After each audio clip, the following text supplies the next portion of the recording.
से कितना प्रेम करता है। लेकिन वही गैया किसी के खेत में खाने के लिए दौड़े तो ग्वाला डंडे से प्रहार भी कर देता। प्रेम तो है, लेकिन गैया किसी के खेत में दौड़ जाए तो डंडे से प्रहार भी होगा।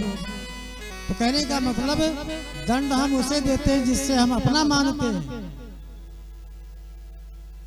बड़ी सुंदर स्तुति किए और उसी समय भगवान प्रकट हो गए।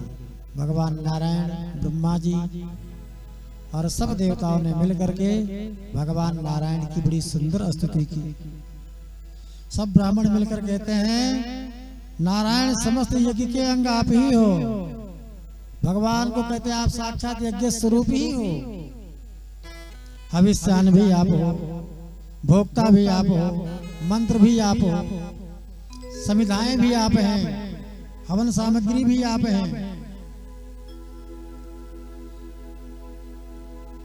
इसलिए आप साक्षात यज्ञ स्वरूप ही हो। ऐसा कहकर के ब्राह्मणों ने प्रणाम किया और वहीं पर भगवान ने सबको समझाया, कहा देखो मुझ में, ब्रह्मा में और शंकर में कोई भेद न समझे। अहम ब्रह्मा च सर्वश्च जगतः कारणम परम।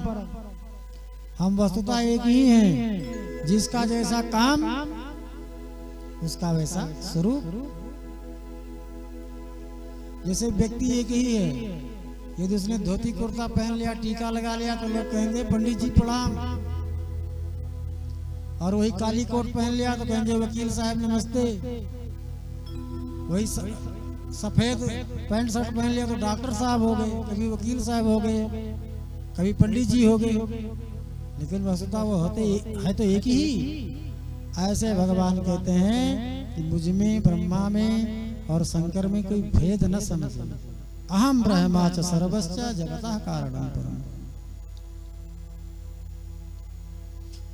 इस तरह से मैत्रेय जी ने विदुर जी को ये सती जी का पावन चरित्र श्रवण कराया। अब श्री ध्रुव जी का पावन चरित्र कहना प्रारंभ किए। कहते हैं महाराज मनु के बेटा है उत्तानपाद। इनकी दो रानियां, सुरुचि और सुनीति। मतलब ये उत्तानपाद कोई और नहीं, हम ही आप उत्तानपाद है। वो तो ऊर्ध्वपाद यशिषा उत्तानपादा, जिसका पैर ऊपर हो सर नीचे हो वही तो उत्तानपाद है। और माँ के गर्भ में तो पैर ऊपर रहता है सर नीचे रहता है। अच्छा, दो पत्नियां, इसका क्या मतलब? बोले एक मनमानी और एक बुद्धिमानी। सुनीति, सु माने सुंदर और नीति माने नीति का रास्ता। जो सुंदर नीति पर स्वयं चले और अपने पति को भी चलावे, यह काम है सुनीति का।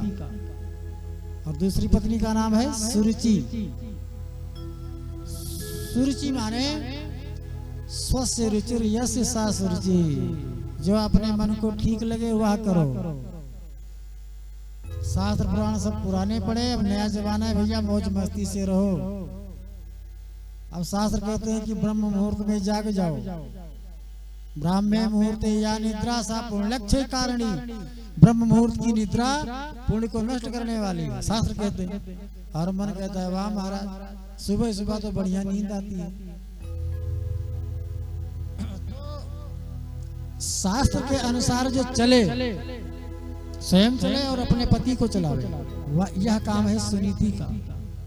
और मनमानी करे, यह काम है सुरुचि का। जो मन में आवे खाए, जब मन में आवे सोवे, मतलब स्वच्छंद चारिता, यह है सुरुचि का दिन। अब हमें समझना यह है कि सुनीति से क्या मिला और सुरुचि से क्या मिला। सुनीति के पुत्र हुए श्री ध्रुव जी, और सुनीति का पुत्र हुआ, सुरुचि का पुत्र हुआ उत्तम। मतलब जब आप मनमानी आचरण करोगे तो कुछ दिन के लिए आप खूब बढ़ोगे, और यही आपको लगेगा सबसे उत्तम कार्य यही है। जब शास्त्र के विरुद्ध काम करो, मनमाना आचरण करो, तो करने वाले को लगता है यही उत्तम है, यही बढ़िया है। लेकिन वो स्थिर नहीं है।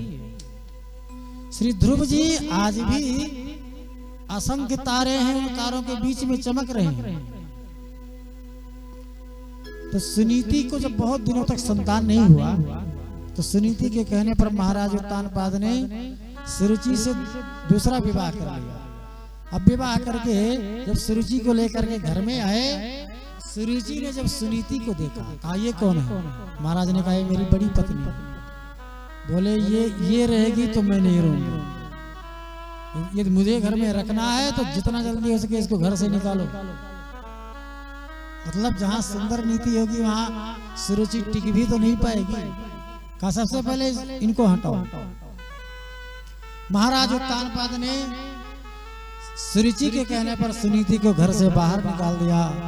बेचारी जंगल में कुटिया बना करके रहने लगी। लेकिन सुनीति के गर्भ में श्री ध्रुव जी आ चुके थे। कुछ दिनों के बाद मैया सुनीति ने जंगल में ही पुत्र श्री ध्रुव जी को जन्म दिया। ध्रुव जी और बड़े हुए तो एक दिन अपनी मैया से पूछने लगे, माता जी ये बताओ मेरे पिता कौन है? तो सुनीति ने कहा, अरे बेटा तू किसी साधारण अरे गहरे का संतान नहीं है, तेरे पिता चक्रवर्ती सम्राट हैं, तू महाराज उत्तानपाद का बेटा है। अब तो ध्रुव जी के मन में इच्छा भई कि भैया मैं तो अपने पिताजी से मिलने जाऊंगा। अब मिलने के लिए निकल पड़े। इधर महाराज उत्तानपाद सिंहासन पर बैठे हैं। अपने पुत्र ध्रुव को आया हुआ देखा तो महाराज के मन में प्रेम उत्पन्न हुआ और अपने प्रिय पुत्र ध्रुव जी को गोदी में बैठा लिया। स्नेह प्यार दुलार करने लगे। और जब सुरुचि ने देखा तो बिगड़ गई और ध्रुव जी के हाथ को पकड़ करके सिंहासन से नीचे उतार दिया। तुम्हारी ये हिम्मत, तुम राजा के सिंहासन पर बैठोगे? ध्रुव जी ने कहा, अरे भैया तो क्या हुआ, यदि उत्तम बैठ सकता है तुम्हारा पुत्र तो मैं भी तो इन्हीं का संतान हूं, आखिर मैं क्यों नहीं बैठ सकता? अब तो सुरुचि ने कहा, तू उत्तम की बराबरी करता है, तुझे शायद ये नहीं पता कि उत्तम का जन्म मेरे गर्भ से हुआ है और तेरा जन्म एक पराई स्त्री, अभागन स्त्री के गर्भ से तेरा जन्म हुआ है, इसलिए तू इस सिंहासन पर नहीं बैठ सकता। इस सिंहासन पर बैठने के लिए इनका पिता होना उतना जरूरी नहीं जितना मेरा माँ होना जरूरी है। तो भले इनका बेटा है लेकिन मेरे गर्भ से तो जन्म नहीं लिया ना, और जब तक तू मेरे गर्भ से जन्म नहीं लेगा तब तक तेरा ये मनोरथ पूर्ण होने वाला नहीं है। दुर्लभ मनोरथ बेटा, ये तेरा मनोरथ जो है ना बड़ा कठिन है। ध्रुव जी ने पूछ दिया, अच्छा माता जी तो इस सिंहासन पर यदि मैं बैठना ही चाहूँ तो कोई तो उपाय होगा? सुरुचि ने कहा, हाँ एक उपाय है। देख बेटा, तू सचमुच इस सिंहासन पर बैठना चाहता है तो पहले भगवान नारायण की भक्ति करो। भगवान जब प्रसन्न हो जाए, प्रकट हो जाए, वरदान मांगने को कहें तब एक ही वरदान मांगना कि भैया मेरा भगवान मेरा जन्म सुरुचि के गर्भ से हो। कितना अपमान किया ध्रुव जी का। ध्रुव जी तो लंबी लंबी सांस खींचते हुए अपनी माँ के पास लौट पड़े और ऐसी सांसें खींच रहे हैं, लग रहा है जैसे मानो कोई विषैले सर्प को डंडे से प्रहार कर दिया हो। लंबी लंबी सांस छोड़ते हुए अपनी मैया सुनीति के पास आए। मैया सुनीति ने देखा बेटा का ये हाल, अरे बेटा बताओ बात क्या है, क्या हुआ? तो ध्रुव जी तो कुछ बोल नहीं पाए। साथ के बच्चों ने सारा वृत्तांत सुना दिया और सुनीति ने कहा, अरे बेटा वो भी तेरी सौतेली माँ है। ध्रुव जी को तो क्रोध आया अपनी सौतेली माँ को